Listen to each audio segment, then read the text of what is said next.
Hi everyone, welcome to another episode of the Teacher's Point of View. We've got a fantastic head teacher of an alternative provision on this episode, Stu Evans. Welcome to the Teacher's Point of View Season 2. Obviously, you've had quite an interesting journey. I know you've got some serious reviews on how education is at the moment. But why don't we start off with you and your journey and how you've got to being a head teacher of this current alternative provision. Yeah, I've been in education 21 years now. Started as a NQT PE teacher. Did a bit of maths on the side as well, as most PE teachers do, with a view to when the knees go, that at least you've got something to teach that people want you to teach.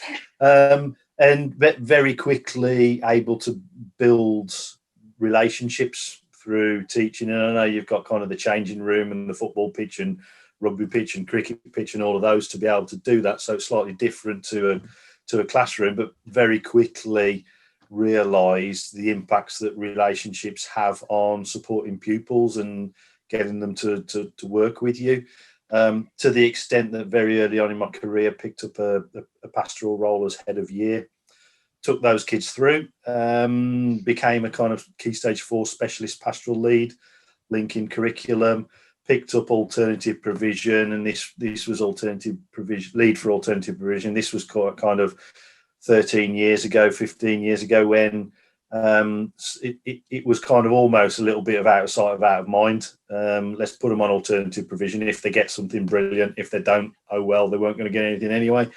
And that really kind of opened my eyes to meeting the needs of pupils and realising that sometimes a mainstream curriculum and the mainstream diet and that mainstream box that I talk a lot about isn't for all the pupils, and it's about meeting needs. So picked up my first leadership post as assistant head teacher, a Key Stage 4 director. So you're covering all the pastoral aspects, curriculum, data, teaching and learning within Key Stage 4, and then deputies post, where I've had curriculum lead, data lead, pastoral lead, all of those, and culminated in setting up a satellite centre within a mainstream setting to work with pupils at risk of exclusion. We were really successful. There were probably 10 or 12 kids. We got a small unit working with them to get them through English and maths and a few other subjects. They'd have ended up being kicked out late in Key Stage 4, so probably ended up with no qualifications. We managed to hold on to them, to work with them in a very bespoke way, and they all came out with a decent set of qualifications, probably a bit short of what they were capable of, but they had missed a lot of schooling, and we only had them for a short period of time, but we did what we could with the situation. So that led to the local authority approaching me to support around inclusion, and that's where I've ended up at New Leaf. And within 6 weeks of being at New Leaf, we had an Ofsted inspection, a Section 5 inspection. If anybody's read it, will certainly make people feel better about their own schools. Grade 4s across the board, and we've made good progress since then, really. So. And here I am, sat now. 12th of February is my 3rd anniversary. I'm one of the longest serving head teachers that New Leaf has had in its history. And it's that kind of stability that the school's needed over this past 2.5 years since the inspection. And we've been making good progress to the extent that last summer we were hoping for our subsequent Section 5 inspection to take us out of special measures. Obviously, COVID's put paid to that, and we're unfortunately still in special measures, but we're certainly not a special measures school by any stretch of the imagination now. We just kind of need the tick in the box for someone to come and say that officially. So, yeah, here we are. I mean, you're getting ready for an Ofsted, aren't you? I mean, I know you're in lockdown at the moment, but yeah, they're knocking on the door, aren't they? Yeah, this week they've obviously resumed the non-judgmental monitoring inspections, even though they are saying you're taking adequate actions or not taking adequate actions. So it is non-judgmental monitoring visit. So I know that they're out and about at the minute remotely. So we're waiting for a telephone call at any point. So yeah, could be an interesting few weeks, certainly. I mean, they've got this stick back out to whip to beat everyone again. I mean, it's brilliant. I mean, look, we won't go into Ulster just yet, but in terms of obviously your experience in AP, right? I mean, you've kind of you've had those kind of roles where you've worked on the curriculum and you've kind of designed it so it does meet the needs of the students and the individual students. I mean, where do you think mainstream is going wrong? Like, why are these kids not getting those tailored curriculums at mainstream to make sure that they do flourish and not have to go to an AP? It's an interesting question because it's a really broad answer, to be honest, because you've got and it goes right to the top in terms of political will. You've got, through academisation, you've almost got a football manager mentality around head teachers, in that if you ain't doing the business, then you're off and we'll find someone else to do it. So any barrier that gets in the way of getting your progress 8 figures and getting your attainment and attendance figures and all of that, well, we've got to get rid of that. Hence, any pupils who aren't necessarily going to make the grade and are misbehaving and stopping learning happen within school, well, they're up for permanent exclusion to get them out of the way. Alongside that, so that high stakes accountability and Ofsted falls into that. If you're not getting the progress measures, then you're potentially on a hiding to nothing around Ofsted gradings. And again, if your Ofsted gradings isn't right, then as a head teacher, you ain't doing it right. So we'll find another head teacher to do it. Then it goes kind of in terms of initial teacher training. Is that set up to meet the needs of these pupils who have extra needs?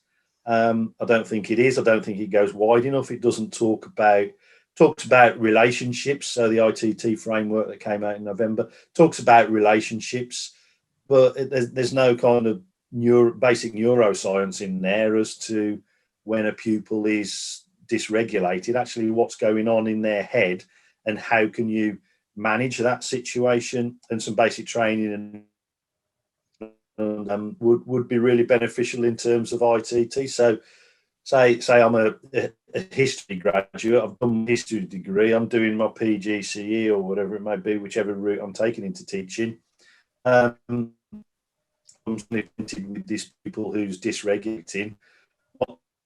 What do? I'm not really taught how to deal with that, and I don't really understand how to deal with that.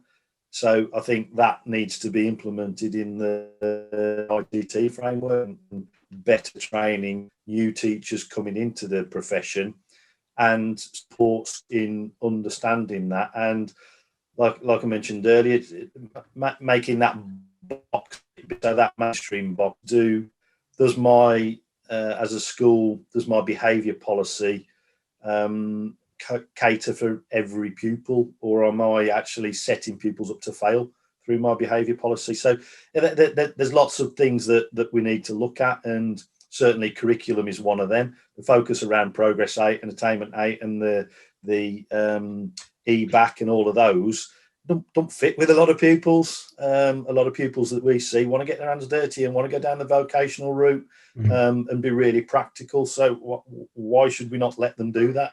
So it's a whole host of different aspects. Yeah, I mean, ultimately, like in my head, if a child is really enjoying education or enjoying their learning experience, I mean, they probably are going to be more engaged and not get to the point where their behavior is suffering enough for them to be kicked out, right? I mean, would you say that's a fair statement? I mean, like if those kids that may not be engaged academically in terms of like the academic kind of subjects like the EBAC and etc. I mean, if there were like those kind of vocational subjects that they could really get stuck into, that they found their passion in, do you think that would reduce the level of exclusion rates? But potentially, I think it's having the opportunity to individualise a curriculum.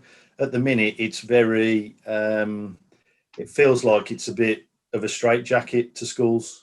And you're unable to adapt it because it will impact on your progress 8 figures. So you've got a set number of qualifications that will play into into your progress 8 figures, and anything that sits outside that, you're losing points.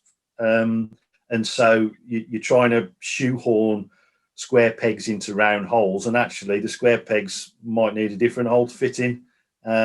So being able to offer the unique and bespoke curricula is an important aspect to supporting these pupils and to engaging them, and them through years of Key Stage 4 and getting them throughout their whole school is finding those hooks. That sometimes the difficulty of that is, and this is where careers advice and guidance is important, is some of the pupils don't know beyond their own family environment. Their uncle's a mechanic, the other uncle's a construction worker, and they know those traditional vocational routes, but there's a lot of other routes that you need to show them so that they can try and understand that there's more opportunities than just what their family does or doesn't do.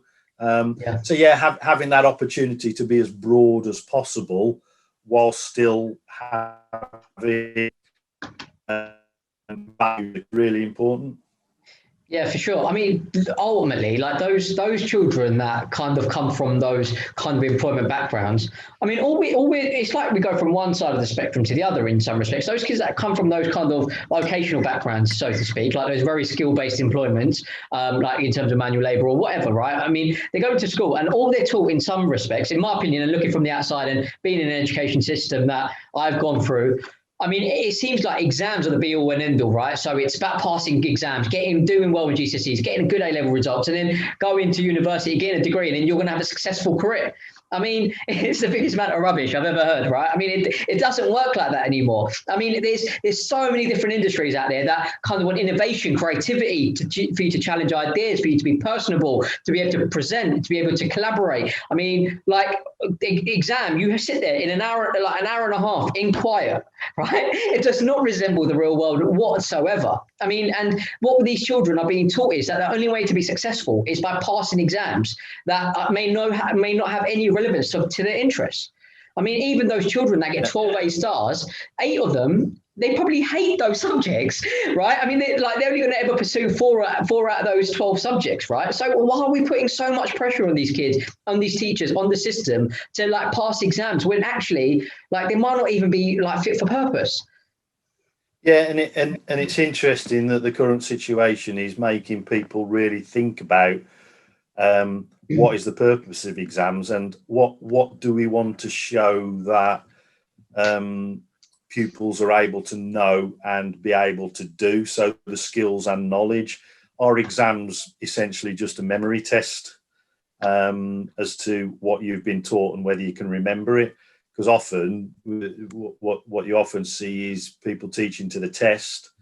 So it's a memory of, can you do that? Not necessarily, and what employers find a lot of is, yes, they've passed their exam, but they're not able to apply it to different situations.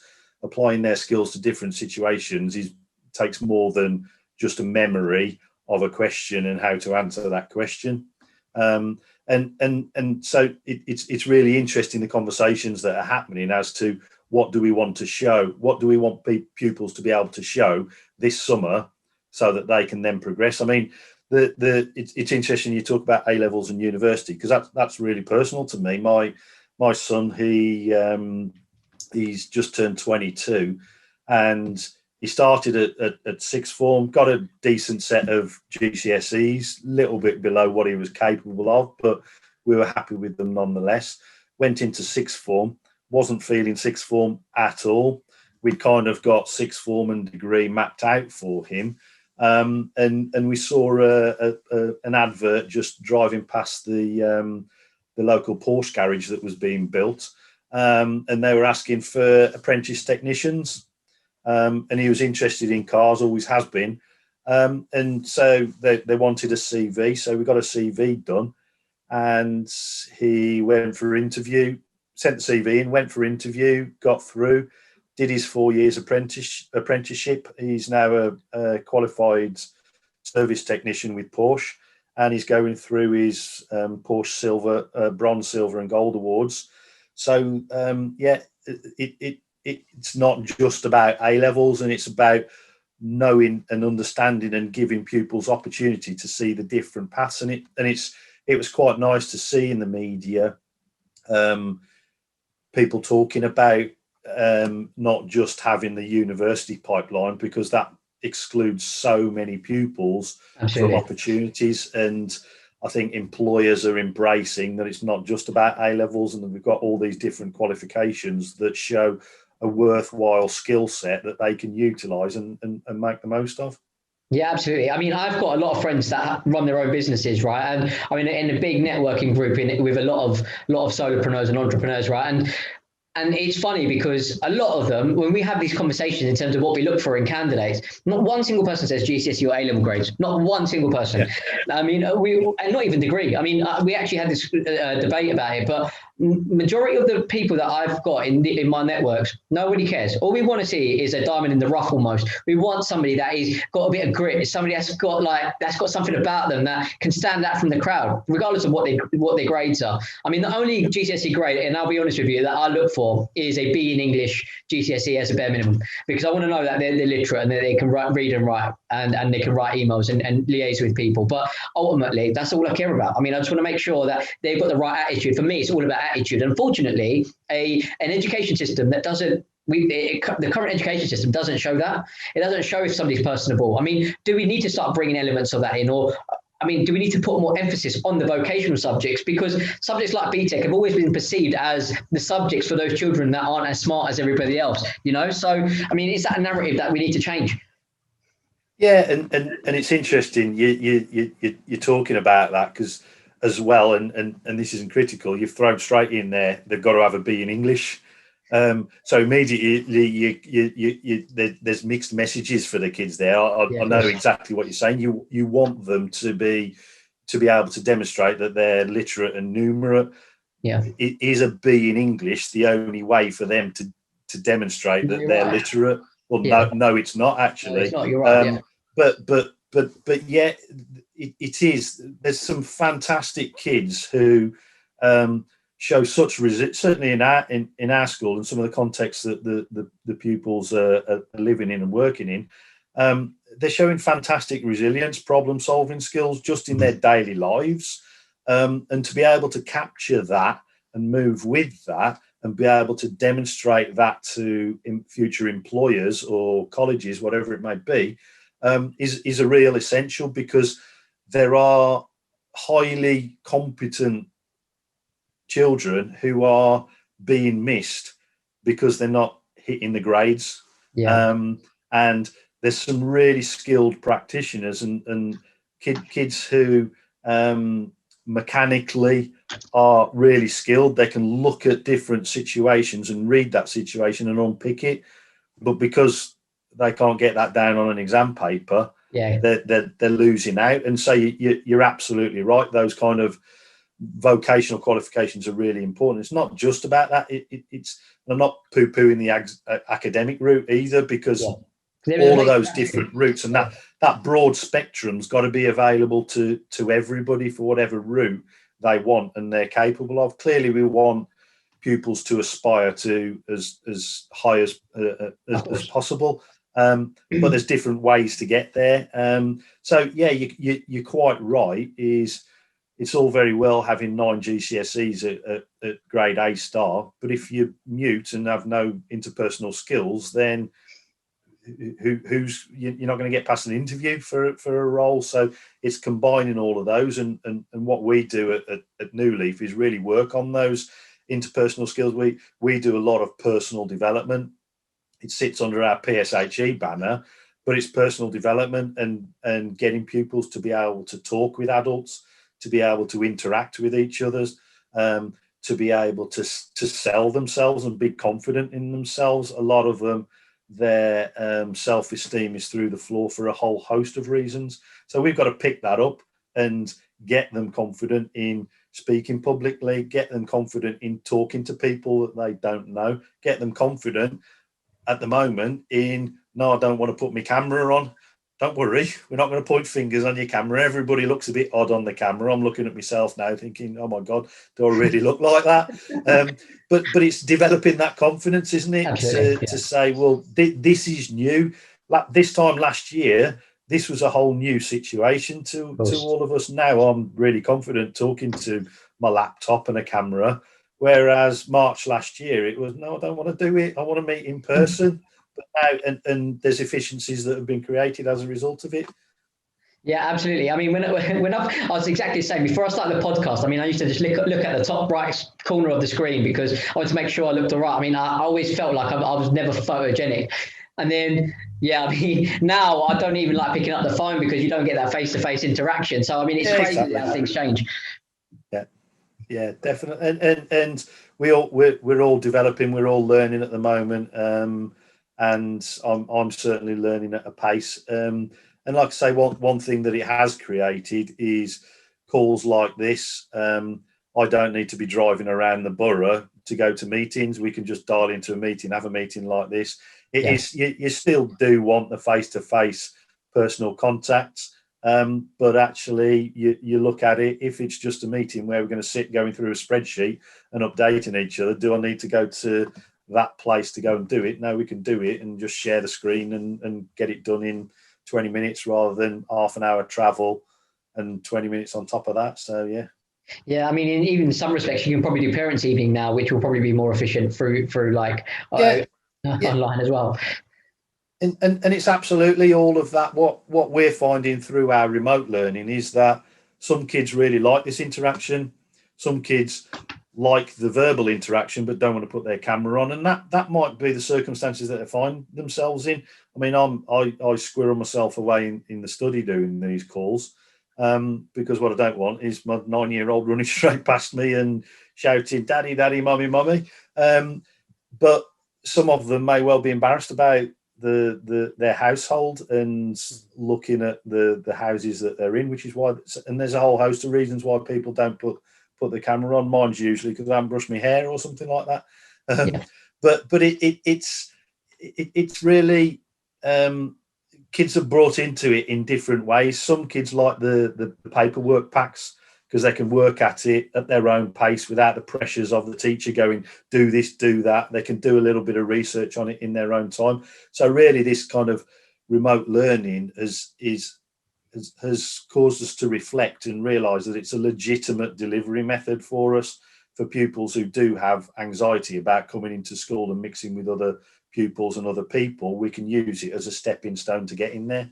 Yeah, absolutely. I mean, I just want to touch on that point. I mean, just in terms of what you said, kind of about the English B, like what in terms of what I said, and you know what, you're absolutely right. I mean, in some respects, it's something that I used to really think about when I was looking at CVs before. But obviously, I've learned so much over the last 3 months, and actually, I've changed my whole mindset. And I mean, you can teach people certain things, like you can teach them language and stuff, but actually what you can't teach them is hard work, grit, and that desire to want to succeed, right? And I think in some respects, that desire to want to succeed is almost drilled out of children throughout the education process by the time they turn to 18. Not all of them, but for some of them, because they lose that resilience because they never feel like they're ever going to be good enough. I mean, those kids that end up in alternative provisions, like, is there more that mainstream schools can be doing to make sure it doesn't go down that route? I think what one of the things that we certainly find is that the majority of our pupils who come to us have a need that's not been met sufficiently within a mainstream setting. And I when I do any kind of behaviour training, I call it, I talk about this mainstream box, and mainstream box is set by your behaviour policies and standards and all of those different aspects. And sometimes kids will struggle to fit inside that box. And often that's because of reasons beyond their control. So let's say, and I'll give a few examples. Let's say a year 9 pupil who there's domestic violence in the home, and last night his mom had a bit of a slap off his dad or whatever it may be.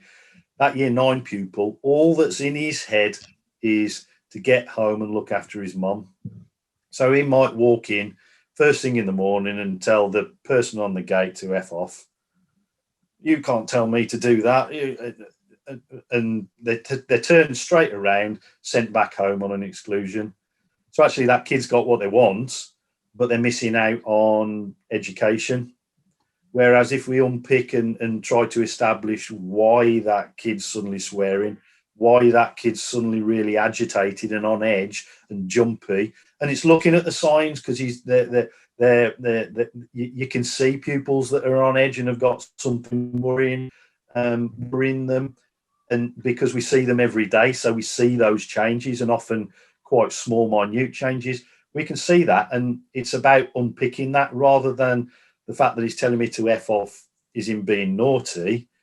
The fact that he's telling me to F off is because there's something worrying him, and he doesn't know how to talk through that anxiety and talk through that worry. If I said to you tomorrow, I'm going to send you to a meeting, I'm going to tell you where it is, and I'm going to tell you what time you've got to be there, and I'm going to tell you what time the day finishes, but I'm not going to tell you anything about what goes on in the middle.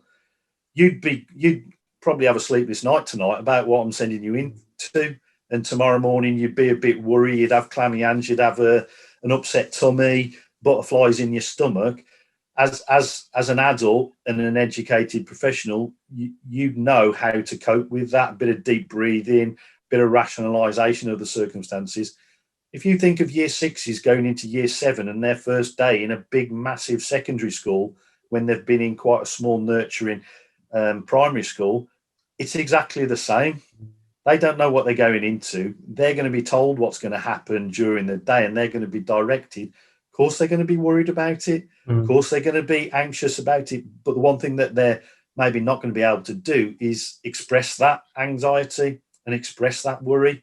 And we've got to support them to be able to express that. And that's where it comes back to kind of the emotional literacy and the social and emotional mental health understanding of it all, which is a key driver. And I know it's spoken about a lot.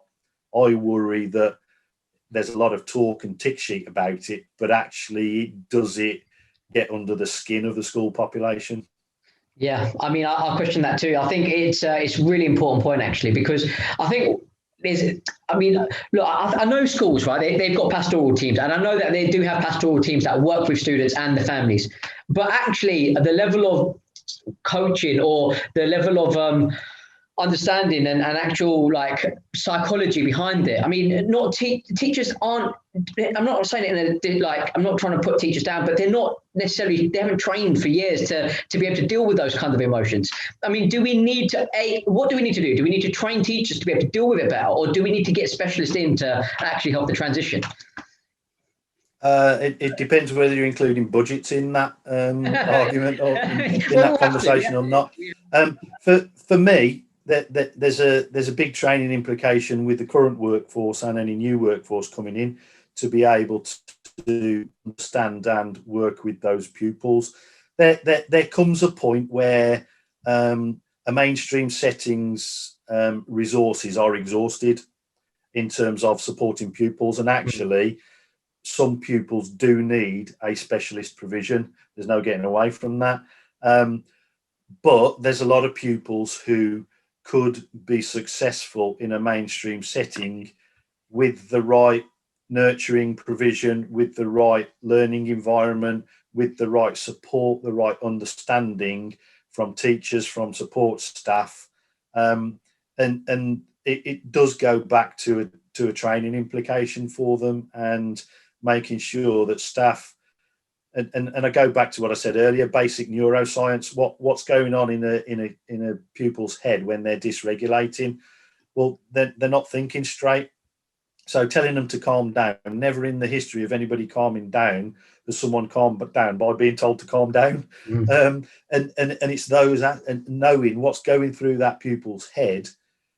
And actually, when they're dysregulating, all they need is guiding to a safe place where they can bring themselves down, and you can co-regulate with them, be it through a repetitive action or whatever it may be. We're moving school in a couple of weeks, and one of the first things that I'm going to do is put the outdoor gym equipment, so that when pupils are dysregulated, they can go out and they can be on the cross trainer or whatever it may be, and have that repetition, which then brings them down to a state of regulation, and we can be there, we can validate their feelings and all of those different aspects. But that comes back to staff training and understanding how to do that and what needs to be done when a pupil is dysregulating, because they're often dysregulating or doing things for a reason. Oh, it's attention seeking. Well, that kid might not be getting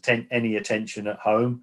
So is attention seeking actually a bad thing for a 9-year-old? They want to be able to show off. They want to be able to show themselves.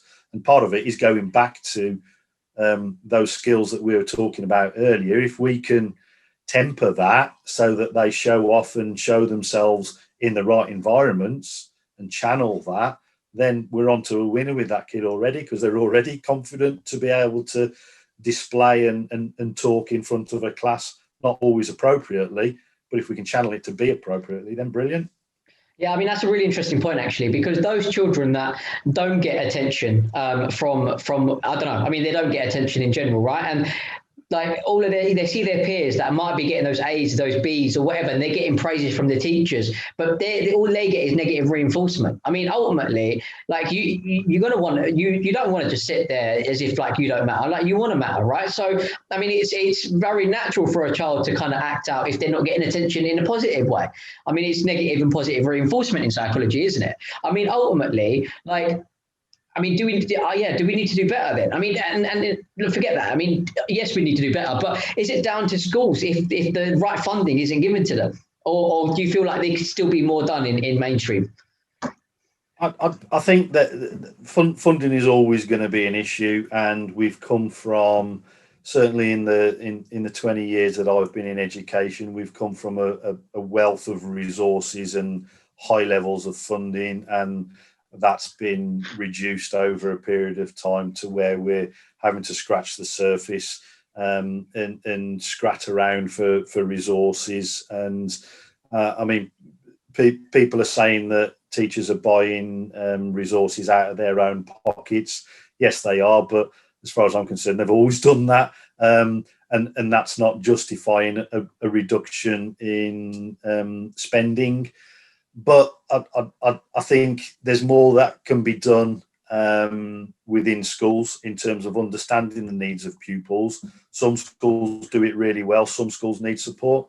Funding will always go a long way to making sure that we can support these pupils appropriately and that they can make progress and accelerate along their path, their appropriate pathway to whatever that destination might be. So the answer is yes to both of those questions. We'll always want more funding, and it's been stripped to the bare bones, and there's not much more that can be stripped away at the moment.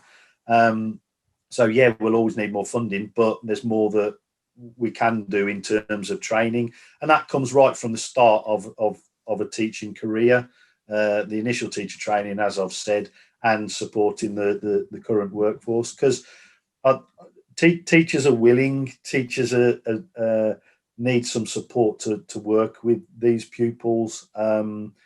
Some of their frustrations is that we try, but we don't know what else to do. Well, actually, if we can give them the tools to know what else to do and know how to support them slightly differently, then they can maintain that within the classroom setting. Yeah, absolutely. I mean, I can't imagine how it feels to be a student that's kind of not necessarily doing well, that's might have had a difficult upbringing and that's felt rejected in life. And then to go to a school where he's meant to be given an opportunity for life, then to be rejected by that school. I mean, like walk us through how like traumatic that can be for a child. It's, I mean, you're talking about attachment theory, and I don't profess to be a scientist or anything like that. I just try and work on what I see, what I understand, and the pupils that we work with. But actually, there's we've had pupils who are the eldest of multiple siblings, so as the other siblings come along, sometimes that attachment to the parents starts to diminish as younger siblings get more time from the parents. And that can sometimes be compounded by being sent out of the classroom, having to sit outside the head teacher's office. So there's that real sense of belonging that's lacking there. They don't feel part of anything. And it kind of exacerbates the problem. I don't feel part of it, so I'm going to play up to get some attention that I'm not getting at work. Because guess what? I actually quite like the head teacher, maybe. So if I play up, I know I'm going to get sent to the head teacher, and he's going to drop everything that he's doing and have me in his office and talk to me, and I can stay there doing my work. And it might be that I can stay doing some work in some nice peace and quiet. And I haven't got 29 other kids in the classroom who are making noise that I can't cope with. What you can see there is flipping it on its head is by meeting the needs. And if it's too noisy in the class, here's some ear defenders. So for £5, you may have simply solved one of the issues that pupil has, that they can't cope with the noise in the classroom. And actually, when it gets noisy, and if you're doing kind of the antecedents to what leads to the behaviours, well, he seems to act out when it gets noisy. Well, do you think he might be a bit noise sensitive? And he likes going to the head teacher because it's nice and quiet, and he likes the head teacher, and he can get out of a bit of work and maybe butter the head teacher up and things like that. So it is those attachments, and the kids. What will happen as they get older? They'll test those attachments. I was only talking about it yesterday. Quite often, what you see is you're working with a challenging pupil, and you think, right, this is really going somewhere. I've got the relationship moving forward.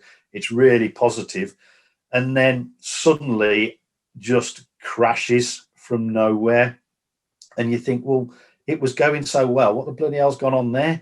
And what they're often doing is just testing that relationship, because everybody else has left them and gone, I can't cope with this, I'm going, you're going to be excluded, or I'm walking away from you. So what they're doing is they're testing you.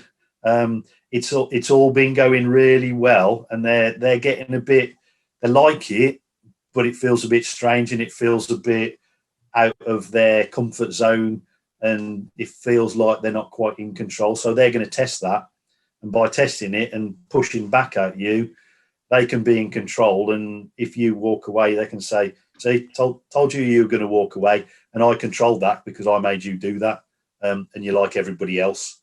But actually, if you stick through that, then that's where the real joy happens. And for some of the pupils that we've had in the school, that's taken 18 months, that has, to get to that point, if not longer. So it's not. Sometimes I think where schools say, can you come and work with this pupil, they're expecting a quick fix within 2 weeks.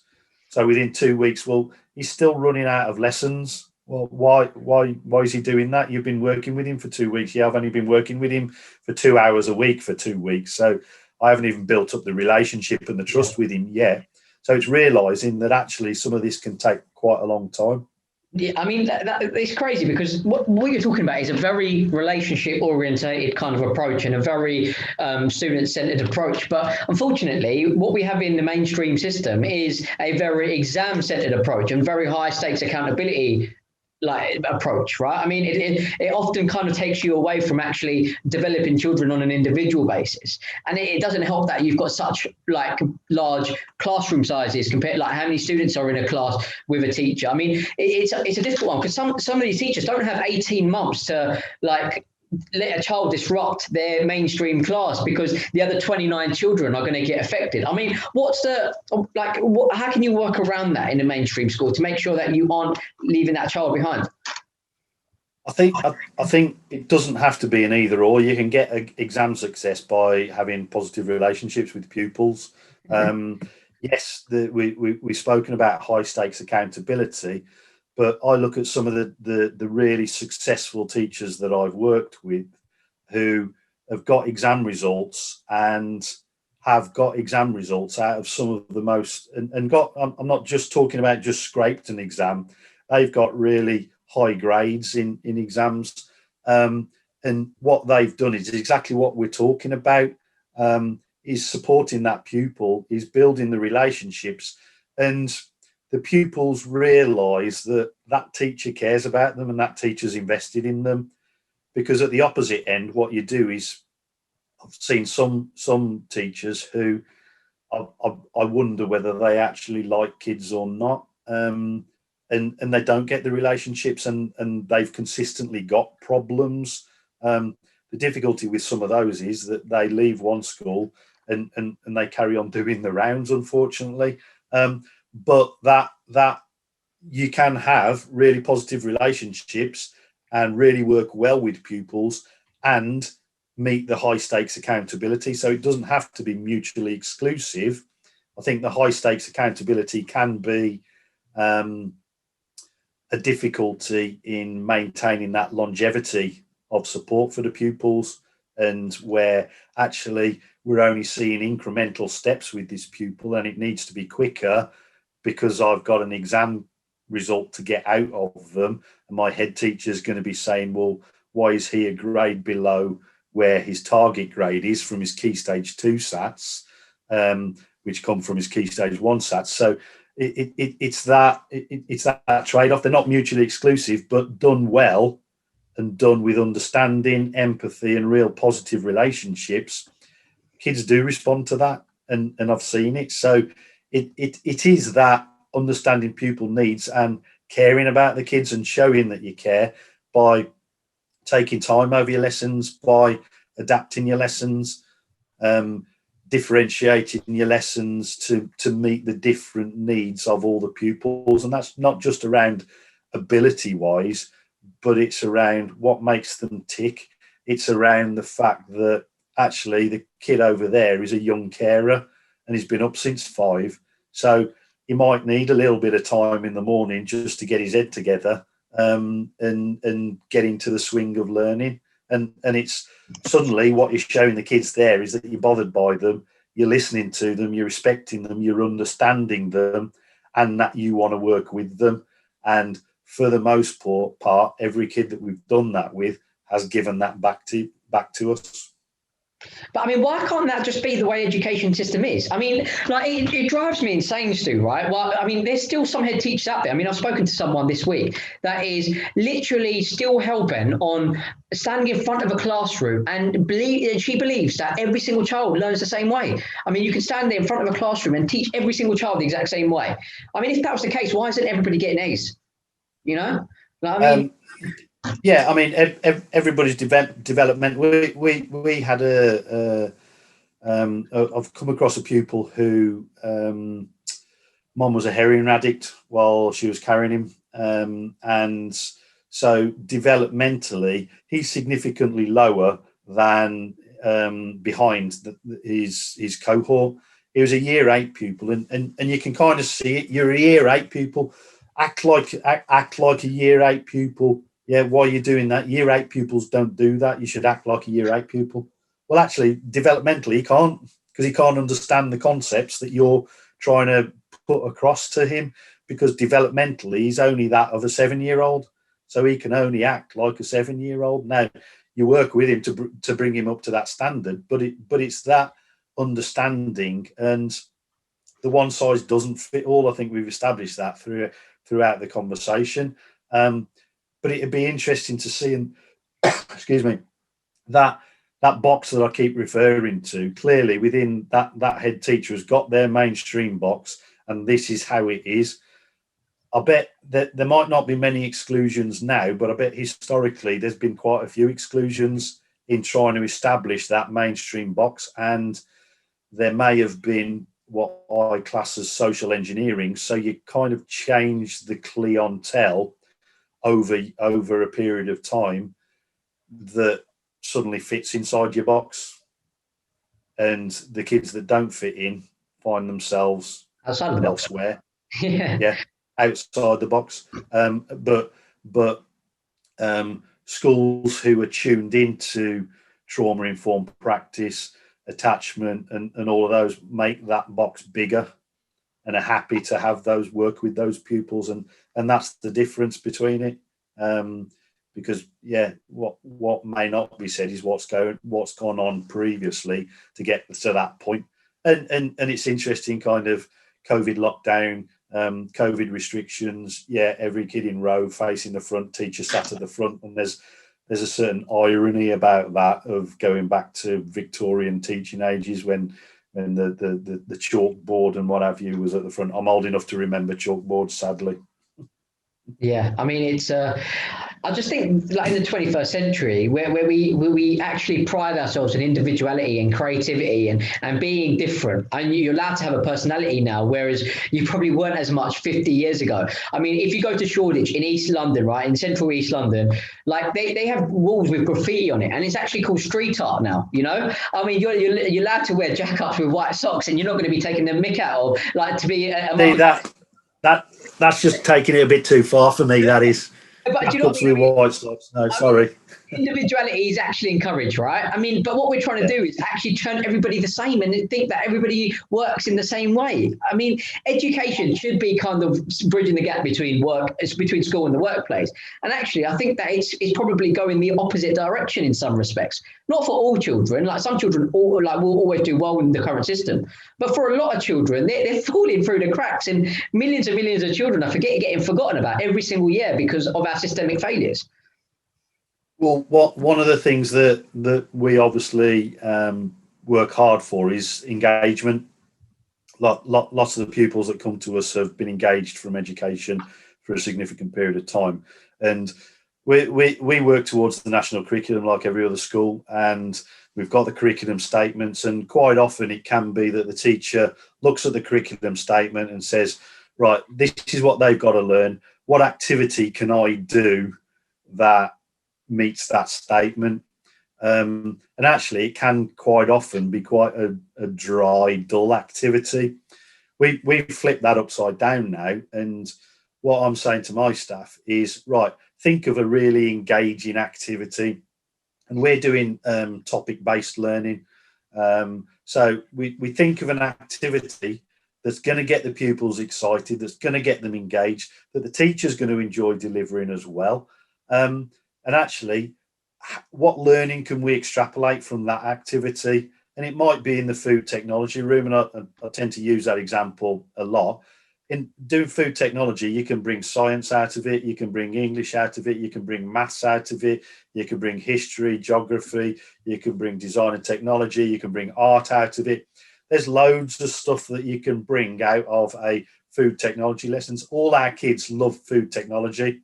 We do, if we're teaching weights and measures in maths, we do it through food technology, not sat in a classroom with a textbook and a worksheet.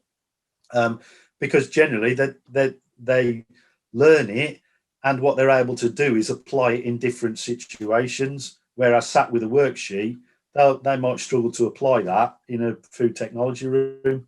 But if you're doing it, you can then take it back to the worksheet because you've got something to pin your memory on. So yeah, we think of the activity, what learning can we do out of that, and then map that against the national curriculum. And that's been a real key driver for us in terms of engaging the pupils, and that's led to our attendance going up. It's led to incidents reducing. It's led to less positive handling in school, and just greater engagement and a lot of fun. And we do it with a smile on our face at the end of the day. Yeah, I mean, you've created the love of learning back into your school, which is great. I mean, it's when you hear kind of these stories of schools that are like factories or military bases in some respects, where you sit there in quiet, and you walk down the halls and the corridors in absolute silence. I mean, what we're talking about is the Industrial Revolution, you know, where we're talking about those factorized kind of situations where the bell rings and you line up in a queue, and then the bell rings and then you go into the different departments of the factory. I mean, like, do we need to see an evolution in education? Like, does it need to move forward now? I think it does, and as I alluded to earlier, what's interesting is the conversations around exams and how do we measure what pupils know and can do. We've relied on exams. We're having to think of something different, and is that now the opportunity to move forward on that it doesn't have to be a reliance on exams, and it could be a multi-dimensional approach, so that exams are included in that, but we can also have different avenues to explore. I haven't got the answers, but it's certainly an opportunity for pupils to evidence their skills rather than what they know and what they can remember. And as you've spoken about before, employers are looking for someone who can problem solve, who can be resilient, who can be independent, be on time, and all of those different aspects is what they're looking for. So it's certainly presented as an opportunity at the moment, I think, to be able to reflect on what's gone and actually what do we need and what do we want moving forward. Yeah, I mean, like, I know, look, there's this big thing about time, right? And it's important to be on time to an extent, right? I mean, like for nowadays, what you'll find in the working world, actually, it's not as important as it used to be. As long as you get your work done and you are doing what you're expected to, I mean, people aren't as regimented as, I mean, if somebody don't get me wrong, my previous boss was, but if I had somebody that worked for me and they worked 3 hours less than everybody else, but they got more done, for me, that's absolutely fine. You know, I mean, what we're trying to do is like paint everybody with the same brush, but everyone works in different ways. I mean, some people are just naturally not morning people. So why are we not accommodating later starts for them? I'm not saying that is, but do you know what I mean? I mean, we don't have to have such regimented systems because we don't in the real world anymore. You know, like we're still working on these 9 to 5 basic ideas and it just doesn't exist anymore. Yeah, I'm constantly disappointed why my leadership team don't answer my 6 a.m. emails by 6:30 a.m. to be honest. And you're quite right, actually. And what this lockdown has taught a lot of people, I think, is that flexibility can be there. With that flexibility has to come trust in your workforce, and you've got to trust that they get the job done. If they can get it done in half the time, you can look at it two ways. Will they get it done in half the time, or they haven't got enough to do, or whatever it may be? But actually, it's creating that flexibility in working environments. And there's certain things that you need to, that you still need. So a police officer has a shift, 6 till 12 shift, 12, 6 to 10, whatever it is. So they've got to turn up on time. So that's still an element. But there's other aspects that you're quite right. Do you need to start at 9 o'clock? If you want to, can you start at 6 o'clock and clock off at whatever when the job's done? And I think more and more that's coming into the workplace. So yeah, you're quite right, and it's just that what we're seeing now is an understanding of meeting individual need and individual circumstances and different ways to get to the same end game, and that it doesn't have to be 9 to 5 in the office to get the same results, in the same way as it doesn't have to be a Progress 8 EBAC curriculum for that kid to be successful. It doesn't have to be that mainstream box that everybody fits in. We can do things slightly different to get the same result, or to get a decent end result for the pupils. Absolutely. I mean, you talk about this mainstream box, right? And I know you mentioned it a couple of times, but what we're talking about here is blowing the freaking box up, right? And actually just thinking about what's actually going to be beneficial for these kids. And that's what it's about, isn't it? It's about kind of... I know what you're trying to say there. I don't think it's about blowing the box up, because we do want to make those boxes bigger.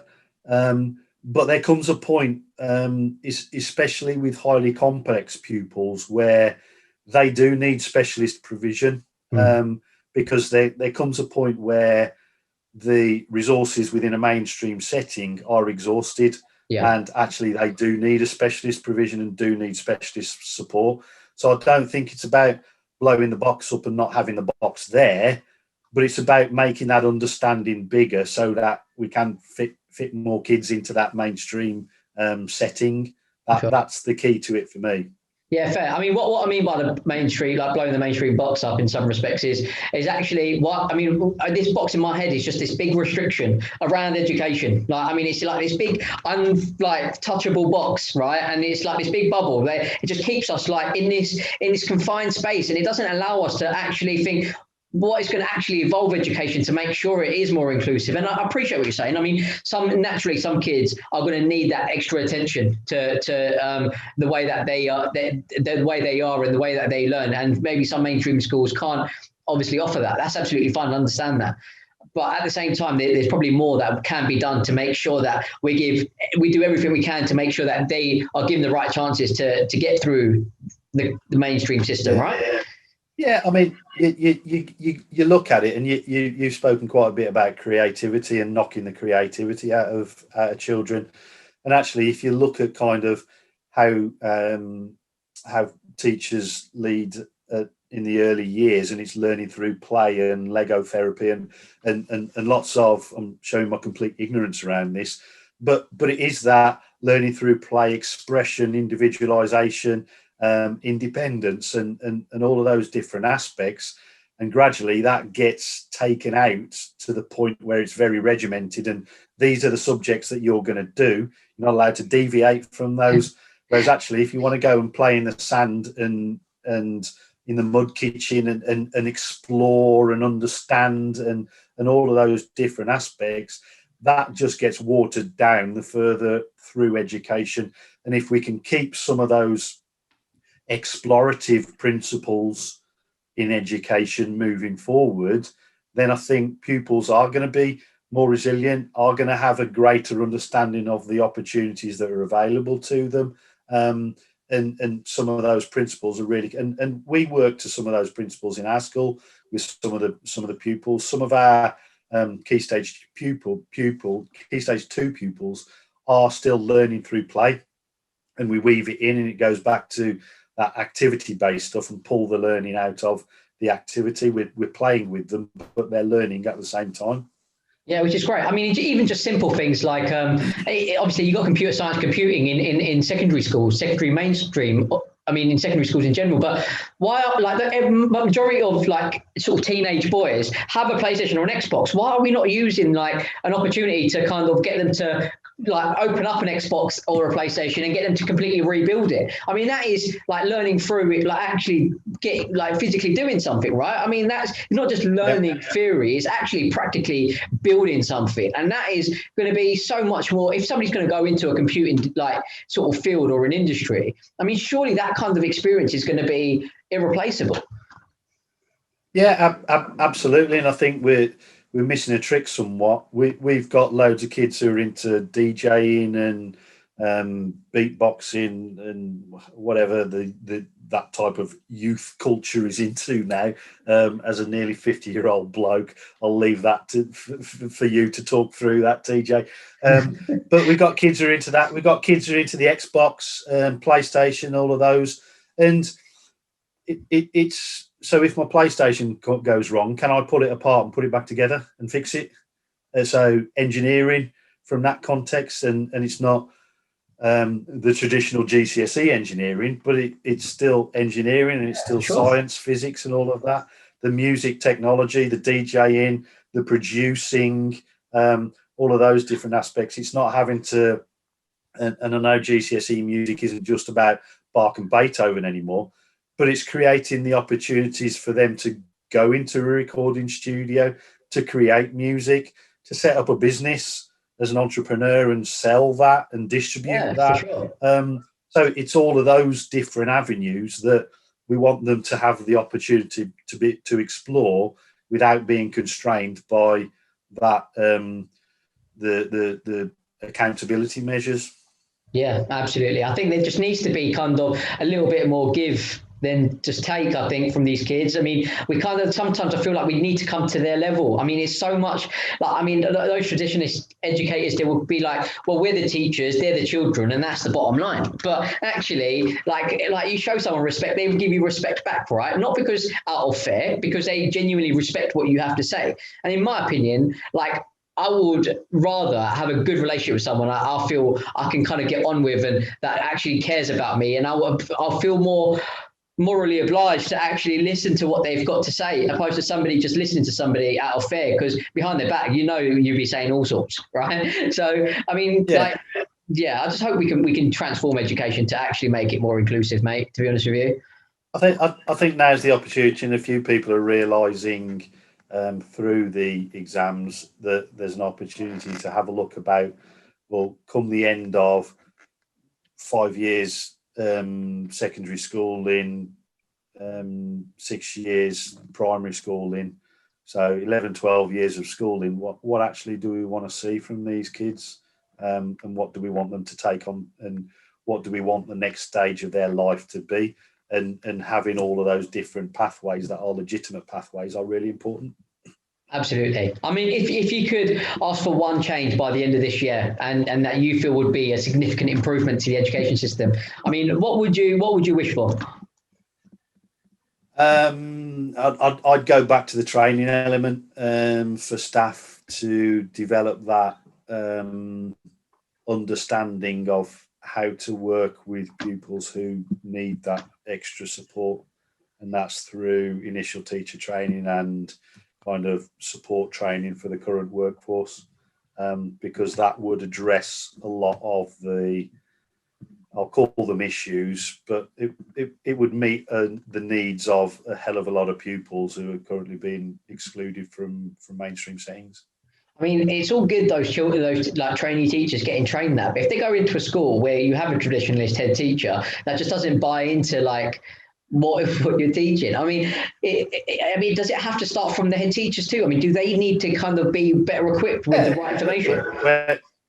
Where I talk about training, it's not just the teachers; it's the senior leaders, governors, trust board members, CEOs, DFE, as high as you want to go, and it is all of the above, and everybody involved in education having that understanding about making everybody's box that bit bigger, so that everybody can fit inside of it. Yeah, my only worry is that the DFE just don't care. Or they don't care enough. Maybe they do care, but I don't think they care enough, because like we still do the same thing every year expecting different results. I mean, what do you think needs to give for the actual right changes to be made? I'm not going to get into a political discussion around it, but there's serious questions around accountability measures, and we've spoken about that, the high stakes accountability measures, and the football manager mentality that comes with that. So certainly looking around that, I think looking at what is the purpose of education, and what do we want pupils to come away with after 11 years of education. What are we hoping that they get? Is it a set of numbers against their name? Is it a specific set of skills? What actually is it that we want? For me, the priority is getting them the skills to be able to cope later in life. Will a set of numbers demonstrate those skills? Maybe it will, maybe it won't. But actually, for them to be able to survive later on in life and make a valid and valuable contribution to the communities that they're in and the wider communities, and look beyond their own communities, look worldwide, nationally, internationally, at opportunities available to them. So really, for what do we want? What do we want these kids to have and be able to do after 11 years of education? Because I don't think we're quite right at the minute. Yeah. Numbers against the name is all we're really looking for. I agree, and in some respects, unless you're going to get go down an academia route where you need a qualification, like in terms of a degree for a PGCE or to become a teacher, become a doctor or whatever, actually, the piece of paper, unfortunately, doesn't mean that as much as it used to. I mean, like degrees are just as common as divorce nowadays, you know? I mean, and that's saying something. I mean, ultimately, we need to be finding ways that employers can look at a CV and actually think, you know what, this tells me something. Because right now, it doesn't. I mean, I have to meet somebody face to face. and actually like get to know them before I can make a decision, to the point where I've been going on about this for ages now, and I've still been sending CVs as a recruiter to schools. So I've had to completely change the way I do everything, and I've had to completely, like, I've invested in technology now that I'm doing everything over like video interviews as well as CV. So it is giving an actual, like, a what better perspective of whether the candidate's going to be suitable for the role or not. But ultimately, I just don't feel CVs are true reflections on candidates anymore, and it doesn't mean anything. Like, to get a GCSE, it doesn't mean anything. It doesn't show if the candidate's going to be suitable for the job anymore. So, I mean, we need a better system that is actually going to show employers if that person is suitable for the job, right? And currently, I just don't feel the education system is doing that. So, yeah, I mean, we'll leave it there, Stu. I mean, like, we've obviously covered so much, but just before you go, is there anything you'd kind of want to say or get off your chest? Do you know what? Everybody's in a difficult situation, and certainly on a personal level, I know my staff are working incredibly hard to safeguard our pupils, to keep them making progress in their learning, to look after them. And I'm immensely proud of that. I'm proud to be in the profession that we are. I wish we were trusted a little bit more to make our own decisions and to work on an individual basis with our schools and with our pupils. But it's a difficult situation for everybody. And I mean, it's been announced lockdowns. The schools are closed through till March the 8th in the first instance. And we're just trying our best, and it's kind of thanks to everybody out there who are working hard.